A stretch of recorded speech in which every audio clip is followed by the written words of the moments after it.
رب العالمین والصلاة والسلام علی سید الانبیاء والمرسلین وعلی آلہ وصحابتہ اجمعین۔ چشم اقوام یہ نظارہ ابد تک دیکھے، رفت شان رفعنا لک ذکرک دیکھے۔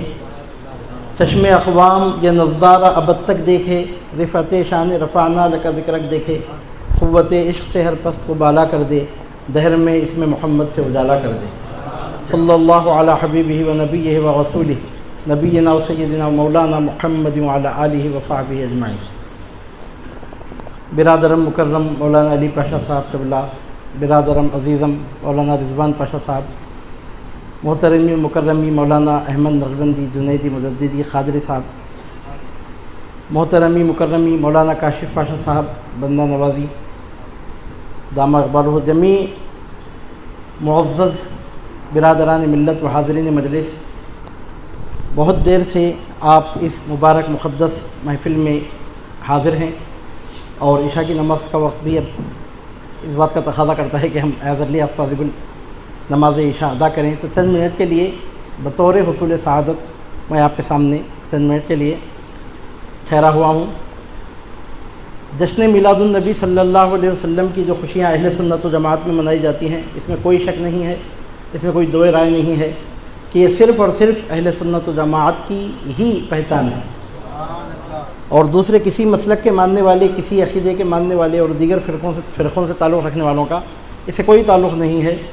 دنیا بھر میں آج حضور نبی کریم صلی اللہ علیہ وسلم کے میلاد پاک کی جو خوشیاں اور اس کی مسرت میں جو جشن کا ماحول ہم کو دیکھنے میں مل رہا ہے، یہ اس بات کا اعلان ہے کہ ابھی اسلام زندہ ہے، ابھی قرآن باقی ہے۔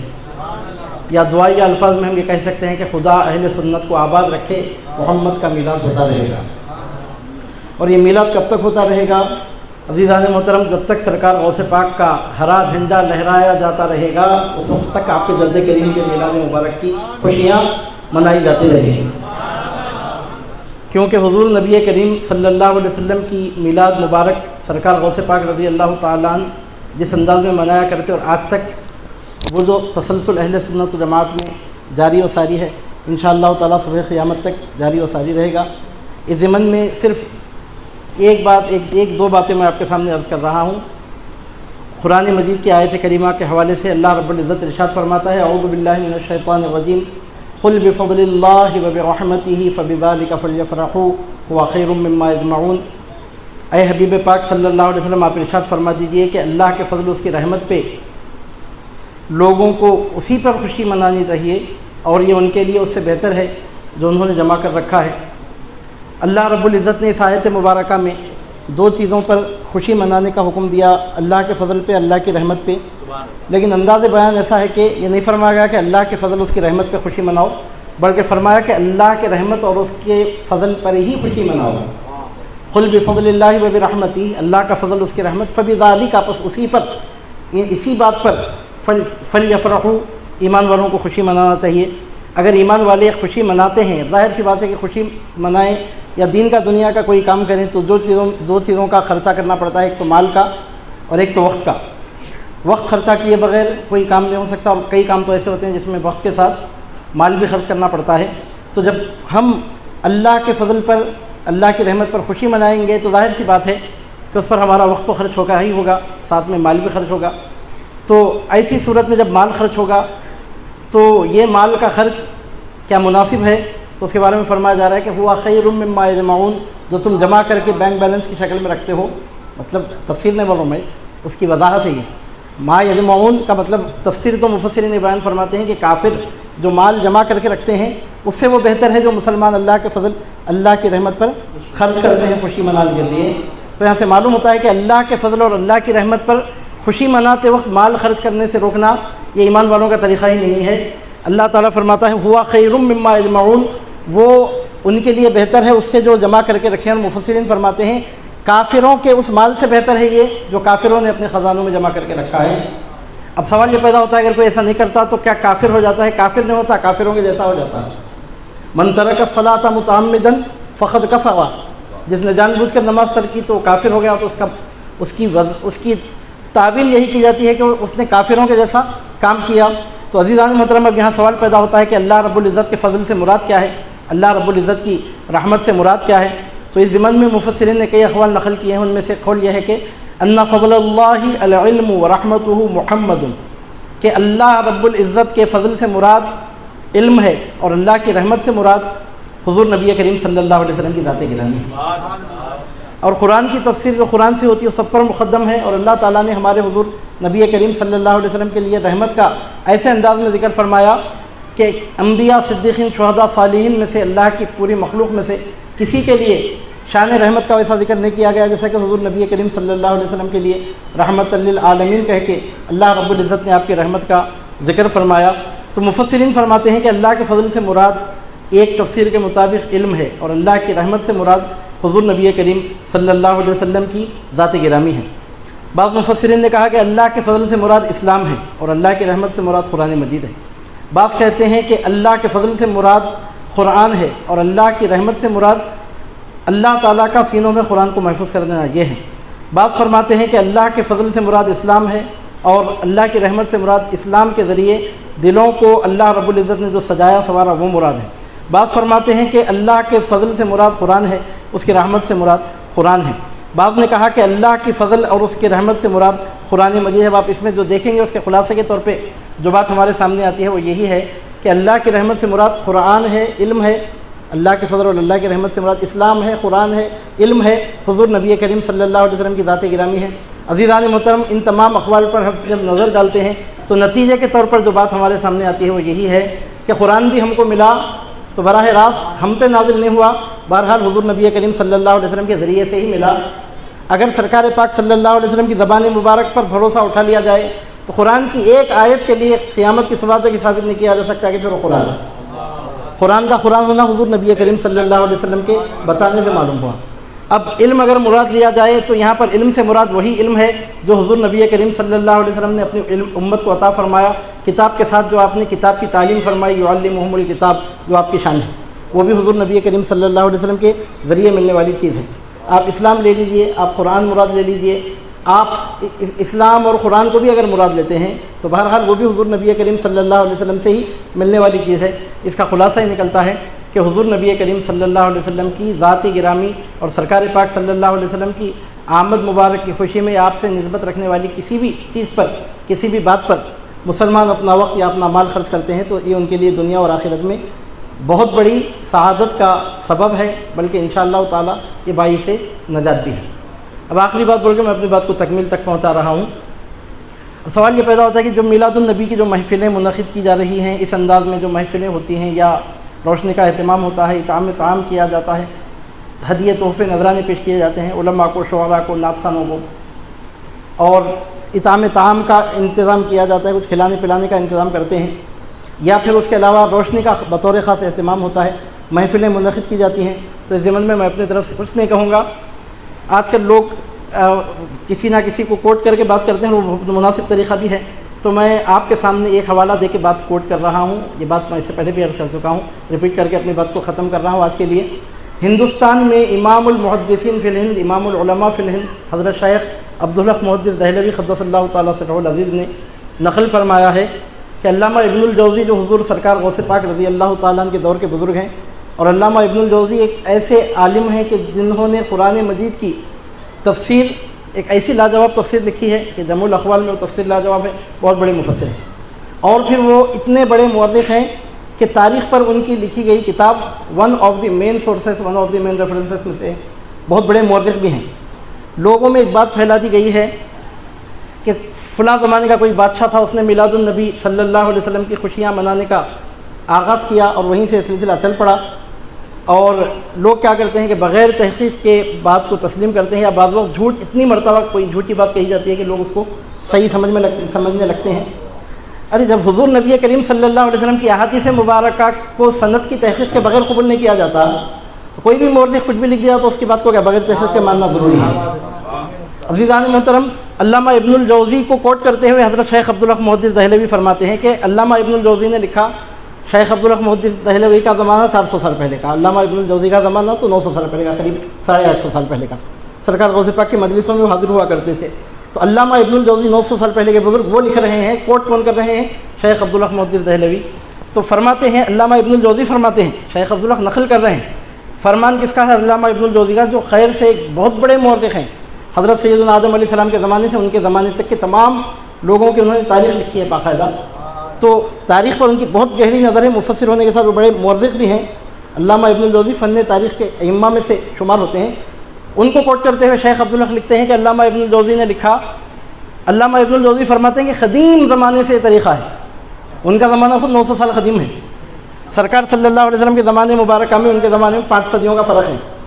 وہ فرماتے ہیں کہ قدیم زمانے سے مسلمانوں میں یہ طریقہ ہے کہ ربیع الاول شریف کے مہینے میں راتوں کو روشنی کا اہتمام کرتے ہیں اور محفلوں کو منعقد کرتے ہیں، اطعام طعام کا اہتمام کرتے ہیں اور لوگوں کو ہدیے اور تحفے، ایک دوسرے میں ہدیوں اور تحفوں کا تبادلہ کرتے ہیں. حضرت شیخ عبدالحق محدث دہلوی علامہ ابن الجوزی فرماتے ہیں کہ اس کے بدلے میں ان کو کیا ملے گا؟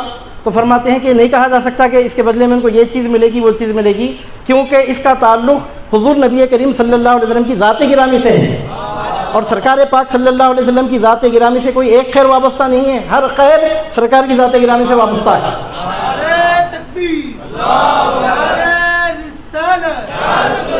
ہر فضیلت، ہر شرف، ہر خوبی، ہر خیر حضور نبی کریم صلی اللہ علیہ وسلم کی ذات گرامی سے وابستہ ہے. تو اب یہاں یہ نہیں کہا جا سکتا کہ جو سرکار صلی اللہ علیہ وسلم کی میلاد مبارک کی خوشی منائے گا، اظہار مسرت کرے گا، نذران عقیدت پیش کرے گا تو اس کے علم میں برکت ہوگی، یا یہ نہیں کہا جائے گا کہ اس کے عمل میں برکت ہوگی، یا اس کے اولاد میں برکت ہوگی، اس کی نسلوں میں برکت ہوگی، اس کی بیماریاں دور ہوں گی، اس کی فلاں پریشانی دور ہوگی، فلاں آفت دور ہوگی، اتنا ثواب ملے گا، یہ ملے گا. کوئی ایک بات نہیں کہی جا سکتی. فرماتے ہیں کہ دنیا اور آخرت کے اس کے جتنے مقاصد ہیں اس کے صدقے میں اللہ تعالیٰ عطا فرمائے، کیونکہ اس خوشی کا تعلق حضور نبی کریم صلی اللہ علیہ وسلم کی ذات گرامی سے ہے. سرکار پاک صلی اللہ علیہ وسلم کی ذات سے اس کا تعلق ہے. عزیزان محترم، جس زمانے میں شیخ حضرت عبد الرحمن ابو الفرج ابن الجوزی رحمہ اللہ نے یہ مضمون لکھا ہے، پریکٹیکلی بتایا جاتا ہے کہ اس زمانے میں سب سے بڑھ کر میلاد النبی صلی اللہ علیہ وسلم کا جو اہتمام ہوتا تھا ہمارے سرکار حضور غوث پاک رضی اللہ تعالیٰ عنہ کی خانقاہ میں ہوا کرتا تھا. اور آج تک بھی سرکار غوث پاک کے عرس مبارک کو مولد کہتے ہیں، مولد الشیخ عبد القادر. اس کا مطلب یہ نہیں کہ سرکار غوث پاک کی پیدائش، یا عربی زبان میں محذوفات ہوتے ہیں جن لوگوں کو نہیں معلوم وہ لوگ سوال بھی کرتے ہیں کہ سرکار غوث پاک تو شعبان میں پیدا ہوئے یا رمضان مبارک کی پہلی شب کو پیدا ہوئے، ربیع الثانی میں سرکار کا میلاد کیسے منایا، سرکار غوث پاک کا میلاد کیوں منایا جا رہا ہے؟ اب جن کو معلوم نہیں ہے وہ لوگ باقاعدہ سوال بھی کرتے ہیں کہ کوئی ایسی روایت بھی ملتی ہے کیا کہ سرکار غوث پاک رضی اللہ تعالیٰ عنہ کی ربیع الثانی میں ولادت ہوئی؟ تو بلا اختلاف یہ بات ثابت ہے کہ آپ کی ولادت یا تو شعبان کی 29 کو یا رمضان کی چاند رات کو ہوئی، اور صحیح بات یہ ہے کہ رمضان کی چاند رات کو ہوئی. اب عام طور پہ اب جو جلسہ ہوا، اب آپ کیا بولتے ہیں جلسہ کب ہوا؟ بولتے ہیں آج کا جلسہ اتوار کو ہوا بولتے ہیں، جبکہ مغرب ہونے کے بعد پیر کا دن شروع ہو چکا، پیر کی رات شروع ہو چکی. اب ہم خود جو اعلان دیے نا جلسے کا، کیا بول کے اعلان دیے؟ پیر کے دن سے جلسہ بول کے دیے. 31 اکتوبر اتوار کو جلسہ منعقد ہوگا. کہاں سے اتوار کو منعقد ہوا؟ پیر کی شب شروع ہونے کے بعد جلسہ منعقد ہوا. تو بول چال میں محاورے میں پہلے سے ایسا بول دیتے ہیں. جو دن ہوتا ہے بعض مقررین زبردست لفظی کرتے ہیں، بولتے ہیں دن 10ویں کا تھا رات 11ویں کی تھی، دن 11ویں کا تھا رات 12ویں کی تھی.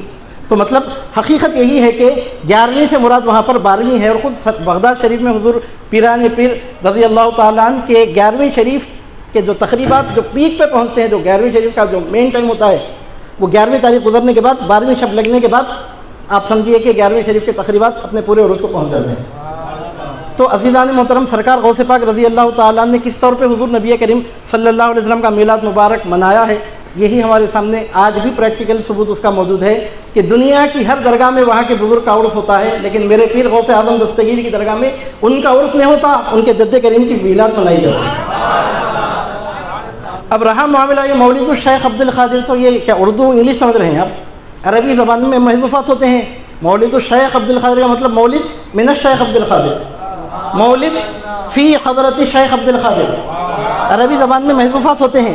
عزیزان محترم، تو اس سے معلوم یہ ہوتا ہے کہ علامہ ابن الجوزی جو فرما رہے ہیں کہ قدیم زمانے سے یہ طریقہ ہے، پھر سرکار غوث پاک رضی اللہ تعالیٰ عنہ کی بارگاہ عالیہ میں میلاد النبی کا منایا جانا. ابھی اہل حدیث والوں کی طرف سے پامفلٹ چھاپے جاتے ہیں، ہمارے اہل حدیث بھائیوں کی طرف سے، بالکل پورا من طریقے سے میں بات پیش کر رہا ہوں. وہ اپنا نظریہ، اپنی آئیڈیالوجی پیش کرتے ہیں، تو ہم اپنا نظریہ، اپنی آئیڈیالوجی پیش کر رہے ہیں. وہ ان کے پامفلٹ میں ان کی بات لکھتے ہیں، تو ہم ہمارے جلسے میں ہماری بات لکھ رہے ہیں. اور اتفاق سے ہم جن کو کوٹ کر رہے ہیں ان کو وہ بھی بہت بڑا عالم مانتے ہیں. علامہ ابن الجوزی لکھ رہے ہیں اتفاق سے. عزیزان محترم، تو اب یہاں سے کیا معلوم ہوتا ہے کہ پمفلیٹ تقسیم کیے جاتے ہیں، کلپس بنا کر وائرل کیا جاتا ہے کہ فلاں جگہ کا کوئی ایک بادشاہ کا نام بولتے ہیں، وہ ایسے فالتو باتیں میں تو یاد بھی نہیں رکھتا سننے کے بعد میں، سامنے والا کچھ بھی بولا تو آپ مان لیتے. اللہ تعالیٰ ہمارے کو دماغ کیوں دیا؟ جو آدمی جو بولا کہ اب آپ ماننا شروع کر دیتے. ارے رسول اللہ صلی اللہ علیہ وسلم کی احادیث مبارکہ کو جب ہم سند کی تحقیق کے بغیر نہیں لیتے، اگر کوئی مورخ کوئی بات لکھ دیا تو کیا قرآن کی آیت ہے؟ کیا منزل من اللہ ہے وہ ماننے کے لیے؟ تو عزیزان محترم، اس سے معلوم یہ ہوتا ہے کہ سرے سے یہ بات غلط ہے. بعض باتیں ایسی غلط پھیلائی گئی ہیں افواہ کے طور پر کہ سرے سے اس کی نئی تحقیق کی ضرورت ہے. علامہ ابن الجوزی انتہائی محقق عالم ہیں، انتہائی قابل بھروسہ ثقہ عالم ہیں، اور فن تاریخ کے تو اتنے بڑے ماہر ہیں کہ ان کی کتاب فن تاریخ کے امہات الکتب میں شامل ہے. تو علامہ ابن الجوزی فرماتے ہیں کہ قدیم زمانے سے یہ طریقہ رائج ہے. تو اس سے معلوم ہوتا ہے کہ کسی بادشاہ نے یہ طریقہ شروع کیا ہے، کسی کی اڑائی ہوئی بات ہے. صحیح بات یہ ہے کہ قدیم سے مسلمانوں میں طریقہ رائج ہے. اب رہا معاملہ ہے کہ میلاد النبی منانے کا طریقہ کیا ہونا چاہیے، مجھے اس کی وضاحت کرنے کی ضرورت ہی نہیں. 1.5 گھنٹے کا خطاب آپ مولانا احمد نقشبندی صاحب کا سماعت کر چکے ہیں. اب اس کے بعد کیا بولنا چاہیے اگر آپ معلوم کرنا چاہتے تو پھر ریپیٹ کر کے وہ تحریر سن لیجیے. علامہ ابن الجوزی رحمہ اللہ نے فرمایا ہے کہ میلاد النبی صلی اللہ علیہ وسلم منانے کا طریقہ قدیم سے کیا طریقہ ہے مسلمانوں میں؟ قدیم سے طریقہ ہے نا، تو کیا طریقہ ہے قدیم سے؟ تو فرماتے ہیں کہ میلاد النبی ربیع الاول کے مہینے میں کی محفلیں ربیع الاول میں قائم کی جاتی ہیں. ہمارے اپوزیشن والے سوال کرتے ہیں کہ میلاد النبی ربیع الاول شریف میں کیوں منائی جائے، تو ہم کب کہتے ہیں کہ ربیع الاول شریف کے علاوہ دوسرے دنوں میں دوسری تاریخوں میں نہیں منانا چاہیے. میں سمجھتا ہوں کہ میلاد النبی کا انٹرنیشنل لیول پر سب سے بڑا جو جشن ہوتا ہے وہ ربیع الاول میں نہیں ہوتا، ربیع الثانی میں سرکار غوث پاک کی بارگاہ میں ہوتا ہے. ہم کب بولے کہ ربیع الاول ہی میں منایا جانا چاہیے؟ آپ ربیع الاول میں منائیے، ربیع الثانی میں منائیے. عزیزان محترم، ہم نے کبھی نہیں کہا کہ ربیع الاول کے علاوہ دیگر مہینوں میں نہیں منایا جانا چاہیے، لیکن علامہ ابن الجوزی لکھتے ہیں، شیخ عبدالحق محدث ذاہل بھی اس کو نقل کرتے ہیں کہ مسلمانوں میں قدیم سے معمول یہی ہے کہ میلاد النبی کا جشن زیادہ تر ربیع الاول شریف ہی میں مناتے ہیں. اور منانے کا طریقہ کیا ہے؟ 900 سال پہلے کے جو بزرگ جو بات بول رہے ہیں، آج آپ بھی دیکھ لیجئے اہل سنت و جماعت کے حلقوں میں، آپ وہ کتاب پڑھیے، پھر پریکٹیکلی مسلمانوں میں دیکھیے کہ یہ طبقہ آپ کو ایسا طبقہ ملے گا کہ جس کی چین، جس کا تسلسل، جس کی کڑیاں 900 سال پہلے تک نہیں 1400 سال پہلے تک آپ کو بغیر گیپ کے کڑی سے کڑی جڑی ہوئی نظر آئے گی. چنانچہ آج بھی ہم دیکھتے ہیں کہ علامہ ابن الجوزی نے لکھا کہ ربیع الاول میں میلاد مناتے ہیں. طریقہ آپ کیا لکھتے ہیں؟ محفلیں منعقد کرتے ہیں. اب وہ محفل مجلس بھی ہو سکتی ہے، جلوس بھی ٹھہر کر بھی منائی جا سکتی ہے، بیٹھ کے بھی. گیدرنگ، بہرحال گیدرنگ ہوتی ہے، لوگ جمع ہوتے ہیں، جیسا کہ آج ہم یہاں بارگاہ سرکار لاؤبلی میں جمع ہوئے ہیں، حاضر ہوئے ہیں. فرماتے ہیں محفلیں منعقد کرتے ہیں، ایک طریقہ یہ ہے اس کا. اور دوسرا طریقہ ہے کہ روشنی کا اہتمام کیا جاتا ہے. اور تیسری بات فرماتے ہیں کہ اطعام طعام کرتے ہیں. تو اس سے معلوم ہوتا ہے کہ میلاد النبی کی محفلوں میں قدیم سے مسلمانوں میں جو طریقہ معمول ہے، مروج ہے، اس کو ہم کبھی ترک نہ کریں. اب روشنی کا اہتمام راتوں میں کرتے ہیں تو اس زمانے میں چراغ تھے تو چراغ جلاتے تھے ہوں گے، مشعلیں تھیں تو مشعلیں روشن کرتے تھے ہوں گے، خندلیں تھیں تو خندلیں روشن کرتے تھے ہوں گے. اب الیکٹریسٹی وجود میں آئی ہے تو اب یہ بجلی کے خمخمے لائٹنگس لگا کے ہم راتوں میں روشنی کر رہے ہیں. یہ کوئی نئی بدعت نہیں ہے. ایسا نہیں ہے کہ 5 سال سے حیدرآباد میں شروع ہوا، 10 سال سے بامبے میں شروع ہوا. جی نہیں، قدیم زمانے سے اس امت میں طریقہ یہ ہے کہ میلاد النبی کی راتوں میں اپنے نبی کے میلاد کی خوشی میں محفلیں منعقد کرتے ہیں اور راتوں کو روشنی کا اہتمام کرتے ہیں. اور ہمارے سنیوں میں کلچر کیا ہے؟ میلاد کا جلسہ رات کو ہوا تو دل کو لگتی ہے ہمارے بات، دن میں عام طور پہ نہیں ہوتے جلسے. عام طور پہ جو ٹرینڈ ہے ہمارا مغرب کے بعد وہ رات کو جلسے ہوتے ہیں. اب دیکھیے آپ ہمارا تسلسل کتنا جڑا ہوا ہے قدیم زمانے سے. فرماتے ہیں کہ محفلیں رات ہی کو منعقد ہوتی تھی، تبھی تو روشنی کا اہتمام کرنا پڑتا تھا. تو اس سے معلوم ہوتا ہے کہ رات کو میلاد کی محفلیں کرنا، لائٹ کا روشنی کا اس میں اہتمام کرنا، لوگوں کا جمع ہونا، گیدرنگ ہونا، اور مجلس درود شریف ہو، محفل نعت ہو، تقریروں کی محفل ہو، چاہے کسی بھی طرح گیدرنگ ہو، محفل منعقد کی جائے اور رات کو روشنی کا اہتمام کیا جائے. ربیع الاول شریف کے مہینے میں محفلیں منعقد کی جائیں اور اس میں جو چیز اس میں شامل کرنے کی ہے وہ کیا ہے عزیزان محترم؟ ہے وہ ہے، سرکار سے صحابی نے پوچھا تھا کہ اسلام میں بہترین چیز کیا ہے، تو آپ نے فرمایا تھا کہ کھانا کھلانا. اور الحمدللہ ہمارے پاس کھانا کھلانے کا تو میلاد النبی میں اہتمام ہوتا ہے. نہیں بھی ہوتا ہے، اگر کسی جگہ ہر وقت نہیں ہو سکا تو کم از کم شیرینی تو تقسیم کی جاتی ہے، کم از کم چائے تو پلائی جاتی ہے، وہ بھی اطعام طعام میں شامل ہے. عزیزان محترم فرماتے ہیں کہ اطعام طعام بھی ہونا چاہیے اس کے ساتھ. اور اس کے ساتھ اور مزید کیا فرماتے ہیں کہ ہدیوں اور تحفوں کا تبادلہ ہوتا ہے. یہ پھول کا ہار 50-100 روپے کی چیز ہوں گی، اس کی کوئی اہمیت نہیں ہے، لیکن جب ہم وہ خوشبو کی چیز کسی کو ہدیتاً تحفے کی شکل میں پیش کرتے ہیں تو محبت بڑھانے کا ذریعہ بن جاتی ہے. عزیزان محترم، ہدیوں اور تحفوں کا تبادلہ یہ بھی مسلمانوں میں قدیم زمانے سے پایا جاتا ہے.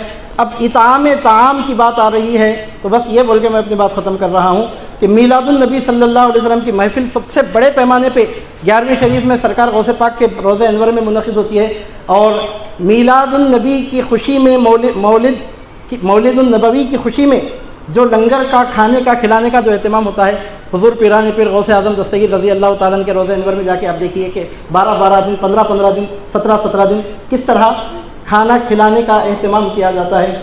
وہ لنگر دیکھنے والے دیکھ کے بولتے ہیں کہ کبھی کبھی تو کوئی نوازے غوث اعظم سدا نوازے۔